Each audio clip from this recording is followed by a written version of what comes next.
Right, folks. Should have the podcast episode with Blue Van Man up. I want to say end of March, but things have a habit of slipping.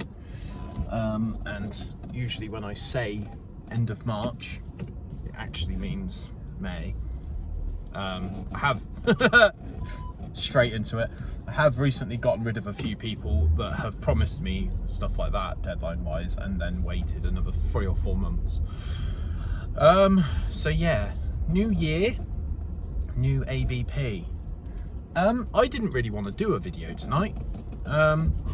So yeah, make of that what you will, but I'm listening to Waffling at the moment, and I really genuinely think Waffling's one of the best free podcasts in the UK, without any question. And Joe Weller, little legend, love to speak to him at some point, love to. Mentions that, like, you know, sometimes when you don't feel like doing stuff, you still need to show up regardless of if you want to or not.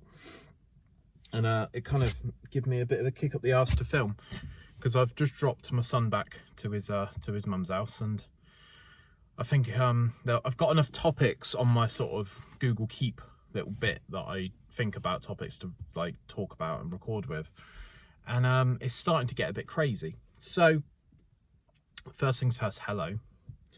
I think something that kind of proved my naivety was I wrote down on my Google Keep note. There's a couple of things that I want to talk about in this one, but I'm also conscious of time and the fact that it is currently 5:30 on a Sunday evening on like the 26th or the 27th of January. And I am not joking. I am currently looking out my windscreen and it is pitch black. So these lights on top of my car are going to go out in about 10 minutes. So I need to be quick, because they will just turn off without me. So something that I want to talk about. So I really like paranormal stuff, and hopefully I'm going to be doing a ghost walk at some point this year with a few people from Kent. There's a lady that I've been speaking to on WhatsApp quite a lot called Natalie, and she seems to be the sort of event coordinator of that group. So hopefully we can match our schedules together, and at some point in 2025 we'll do a ghost walk. And prior to this happening, I thought to myself, why do people fake ghost videos on YouTube? And why do people feel that need to sort of muddy that water between? Because personally, if I was doing a ghost video, and this kind of weirdly ties into Joe Weller, like, I wouldn't fake any of it at all, because it's just not. And I thought to myself, why would someone do that? And I started going off in my head and started sort of going with my thoughts and ruminating why people would fake things. And ultimately, as always, it comes down to the same two things: fame, money. So, like, if you put something up on YouTube that's like, oh my God, I saw a door slam in front of my face, and then you put, like, in brackets, gone wrong, or something stupid, and you put loads of red arrows in the thumbnail, then it gets millions of views. It just kind of does. It just gets millions of views, and out of that views you'll get money, and you'll get sort of comments and community engagement and all that sort of stuff. But I thought to myself, like, I wouldn't be able to sleep at night if I dropped something that was outright fake, because Sam and Colby get a lot of flack about this, I think, where in The Conjuring House, I've mentioned this several times now, where they interview Cody and Satori, who do this knocking technique. I don't think that's fake. Like, and that might be a bit of confirmation bias, but I really genuinely don't believe that that's fake. But that's just my opinion. But Sam and Colby, because they kind of hosted that on their channel, they kind of got caught in the crossfire. And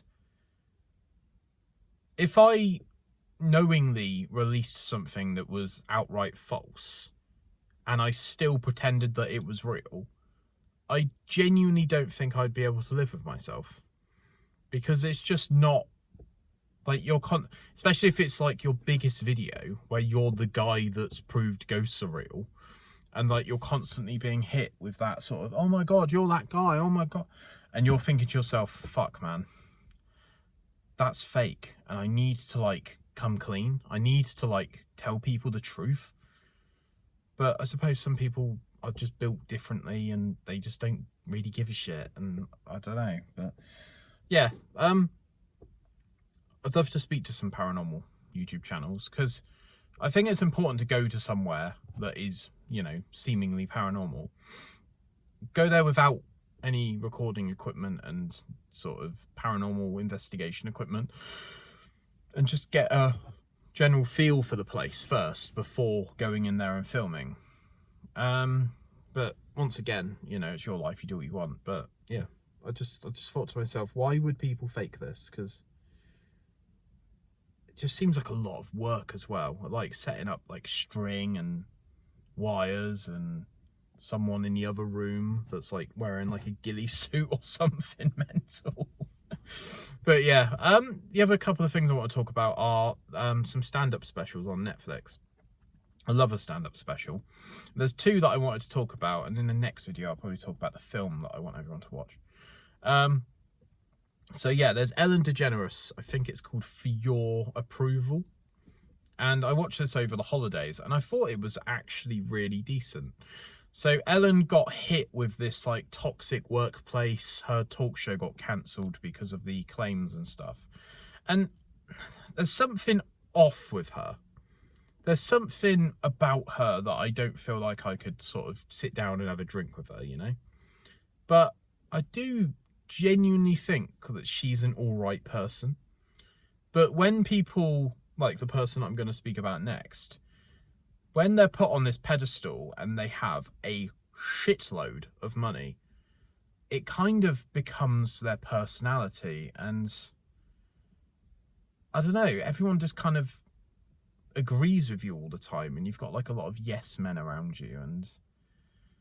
But she kind of does like this massive monologue. I don't necessarily think it's like stand up. It's got like no crowd participation in it at all.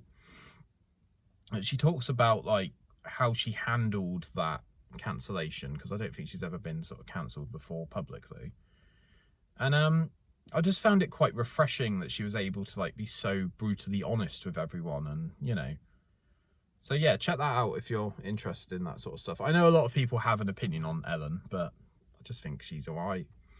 I'm not gonna like tweet everything that she ever tweets, and I'm not gonna just agree with everything she's ever said. Yeah, I just think it's interesting. It's interesting. It's a new kind of approach to stand-up comedy, I think. And this kind of perfectly leads me into my next bit, which is Jamie Foxx. I can't remember the name of his special, but it's really, really new. It's about 3 weeks old at this point.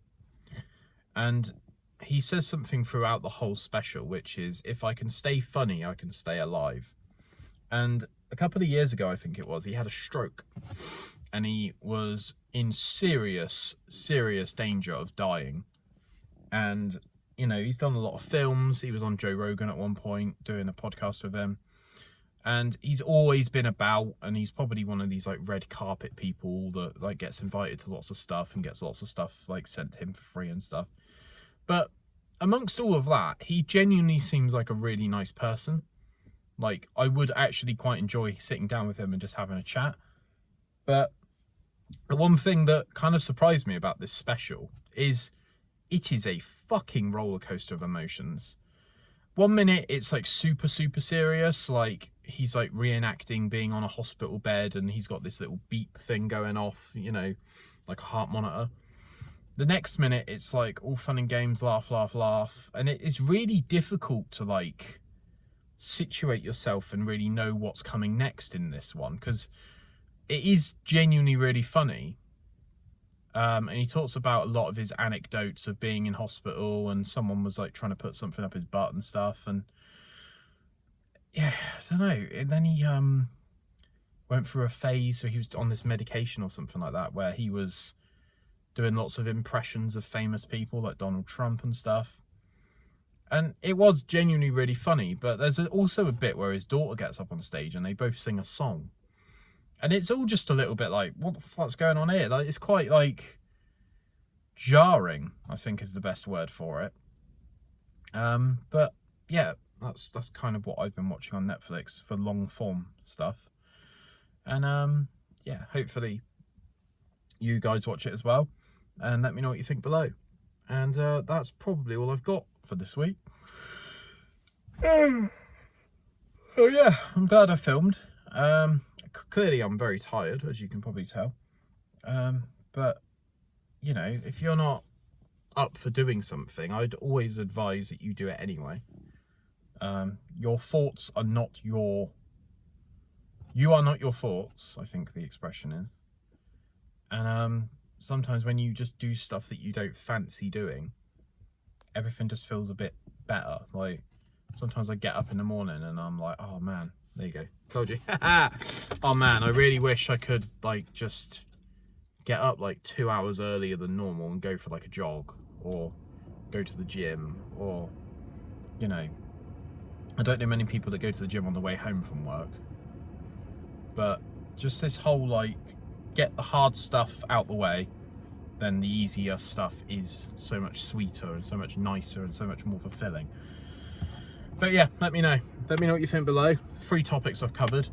Are you into paranormal content at all? Because I'd love to know some people that are from the UK that are a little bit less massive than Sam and Colby. And yeah, that's it really. So yeah, check out those Netflix shows, and I'll speak to you soon. Keep it better then. Bye bye.